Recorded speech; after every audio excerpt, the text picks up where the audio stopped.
قربانی یوم النحر کو 10 دن کو قربانی کرنا افضل ہے، اور اس کے بعد مزید 3 دن قربانی کے ہوتے ہیں جن کو ایام تشریق کہا جاتا ہے، یعنی 11، 12 اور 13 دن۔ 13 تاریخ کی مغرب سے پہلے سورج غروب ہونے سے پہلے قربانی کی جا سکتی ہے، جائز۔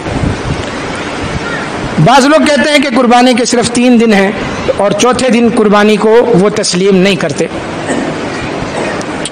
ایک آسان سا میرے پاس اس کا حل ہے، اگر آپ لوگ یاد کر لیں تو آپ کو بھی آسانی ہوگی۔ دوسرے دن قربانی کرنے کی کیا دلیل ہے؟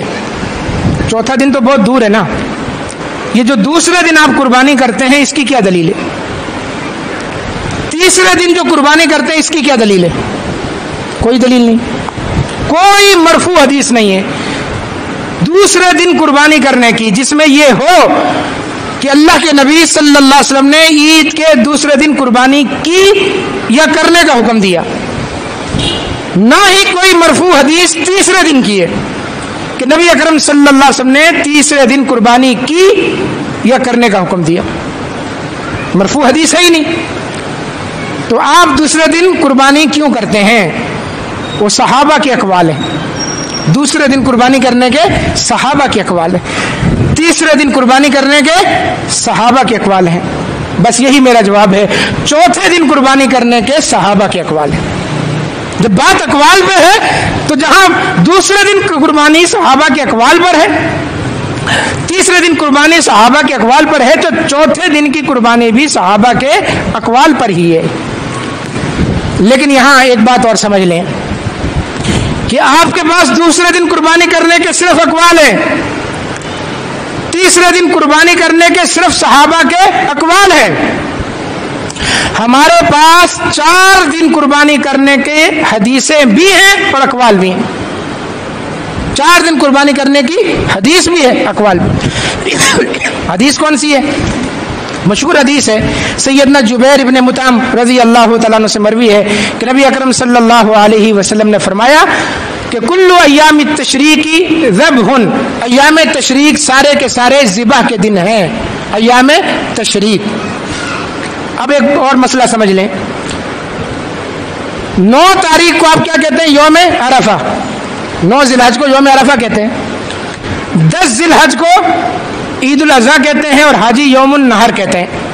10 ذی الحج کو ہم یوم النحر کہتے ہیں اور حاجی اس کو کہتے ہیں، ہم عید الاضحیٰ کہتے ہیں اور حاجی اس کو یوم النحر کہتے ہیں، اس لیے کہ اس دن وہ قربانی کرتے ہیں۔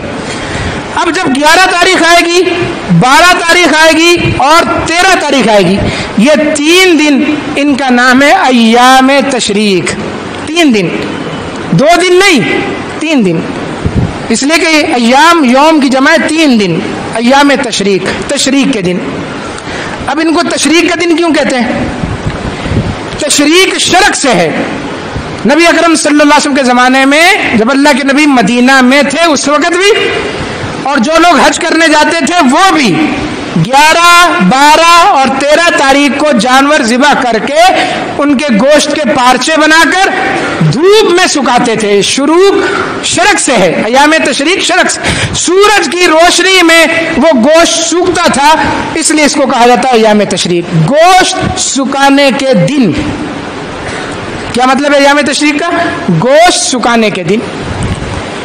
تو پہلے 2 دن تو آپ نے گوشت کاٹا بھی، سکھایا بھی، تو تیسرا دن جو ایام تشریق کا ہے، 13 ذی الحج کا ہے، اس کو کس دلیل سے، کس فرمان کی روشنی میں آپ قربانی سے خارج کر رہے ہیں؟ دلیل چاہیے اس کی کہ ایام تشریق کے 2 دن تو ذبح کے ہیں اور تیسرا دن قربانی کا نہیں ہے، تیسرا دن ذبح کا نہیں ہے۔ بعض ہمارے کچھ محقق ایسے بھی آ گئے ہیں، وہ کہتے ہیں حدیث ضعیف ہے، 3 دن یعنی 4 دن قربانی کی حدیث ضعیف ہے۔ ایک حدیث ہے، ایک صحابی سے علم محدود ہو تو بندہ یہ بات کر سکتا ہے، لیکن جب دیکھا جائے تو ایک حدیث نہیں ہے۔ جبیر ابن مطعم سے مروی حدیث پر سارے زور لگا رہے ہوتے ہیں کہ جبیر ابن مطعم کی حدیث ضعیف ہے، ضعیف ہے، ضعیف ہے۔ سنن کبریٰ بہقی کھولے، یہ تو مسند احمد کی روایت ہے نا، سنن کبریٰ بہقی میں امام بہقی ان رجل من اصحاب النبی صلی اللہ علیہ وسلم کہ اللہ کے نبی کے ایک صحابی سے مروی ہے، وہ کہتے ہیں اللہ کے نبی نے فرمایا ایام تشریق سارے کے سارے ذبح کے دن ہیں۔ محدثین نے اس سند کو صحیح سند قرار دیا جس کے اندر ایک راوی بھی ضعیف نہیں، صحابی کا نام ذکر نہیں ہے اور وہ کوئی قاضی نہیں ہے، اس لیے کہ تمام صحابہ وہ عادل ہے، منصف ہے، صحابی کا نام ذکر نہیں ہے، کوئی بات نہیں۔ یہ اصول حدیث ہی میں بات کر رہا ہوں کہ اگر حدیث میں یہ ہو کہ ایک صحابیہ فرماتی ہیں، ایک صحابی فرماتے ہیں اور سند بالکل صحیح ہو، صحابی صحابیہ کا نام نہ ہو، حدیث بالکل صحیح، کوئی بات نہیں ہے، صحابی ہے بس۔ کتنی حدیثیں ہو گئیں؟ ایک جبیر ابن مطعم سے اور ایک رجل من اصحاب النبی سے۔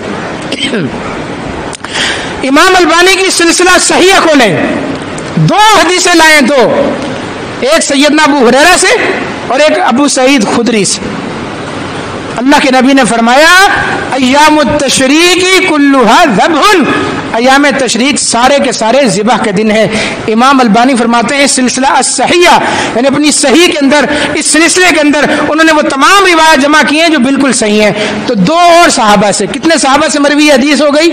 جبیر ابن مطعم، ایک صحابی جس کا نام ذکر نہیں ہے، ایک ابو سعید خدری، ایک ابو ہریرہ، 4 حدیثیں، اور پھر اقوال الگ سے صحابہ کے، عبداللہ ابن عباس کے، عبداللہ ابن عمر کے اقوال موجود ہیں، اور دور حاضر کے سارے محدثین، امام البانی، شیخ ابن باز، شیخ صالح العثیمین، شیخ صالح الفوزان، شیخ العرب والعجم علامہ بدیع الدین شاہ راشدی، علامہ عبداللہ ناصر رحمانی، اور چھوٹے چھوٹے قد والے بونے آگے کھڑے ہو کر کہتے ہیں 4 دن کی قربانی نہیں ہے، 4 دن کی قربانی نہیں۔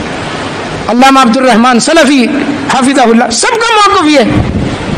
تو ہماری ویسے ہی تقسیم بہت ہے اہل الحدیث کے اندر، کسی کا منہ ادھر ہے، کسی کا، کم از کم جو مسائل ہمارے متفق علیہ ہیں، جو چلتے چلے آ رہے ہیں، اس پر تو ہمیں اتحاد اور اتفاق رکھنا چاہیے نا، یا اس میں بھی کیڑے نکالنے چاہیے۔ ہاں یہ الگ بات ہے، آپ کا دل نہیں مانتا نہ کرے، میں یہ نہیں کہہ رہا کہ فرض ہے، واجب ہے، ضروری ہے، جائز ہے، جائز، جو پہلے دن نہیں کر سکا وہ دوسرے دن کرے، جو دوسرے دن نہیں کر سکتا وہ تیسرے دن کر لے، جو تیسرے دن بھی نہیں کر سکتا وہ چوتھے دن سورج غروب ہونے سے پہلے پہلے کر لے، انشاءاللہ اس کی قربانی ہوگی، چوتھے دن سے منع نہیں کر سکتے۔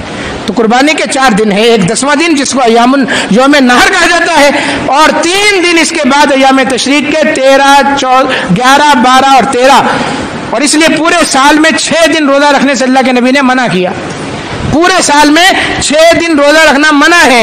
عید الفطر کا دن، عید الاضحیٰ کا دن، کتنے ہو گئے؟ 2 دن، ایام تشریق کے 3 دن، کتنے ہو گئے؟ کتنے ہو گئے بولے؟ 5 دن، اور خاص جمعے کے دن کا روزہ رکھنا کہ آج جمعہ ہے، بڑا مبارک دن ہے، سید الایام میں آج خاص جمعے کا روزہ رکھو، فرمایا اکیلا جمعے کا روزہ رکھنا منع ہے، اس کے ساتھ یا تو ہفتے کا رکھو یا جمعرات کا بھی رکھو، 6 دن اس طرح روزہ رکھنا شریعت کے اندر منع ہے۔ تو جب 13ویں دن روزہ رکھنا منع ہے، یہ کھانے پینے کے دن ہے، تو پھر یہ ذبح کے دن بھی ہیں۔ یہ نہیں ہو سکتا کہ آپ اس میں تکبیرات بھی پڑھ رہے ہو، آپ اس میں کھا پی بھی رہے ہو، اور آپ صرف ایک قربانی کو اس سے خارج کر رہے ہو۔ قربانی خارج کرنے کی دلیل چاہیے، اور دلیل کوئی نہیں۔ اللہ تعالی ہمیں سمجھنے کی، عمل پیرا ہونے کی توفیق عطا فرمائے۔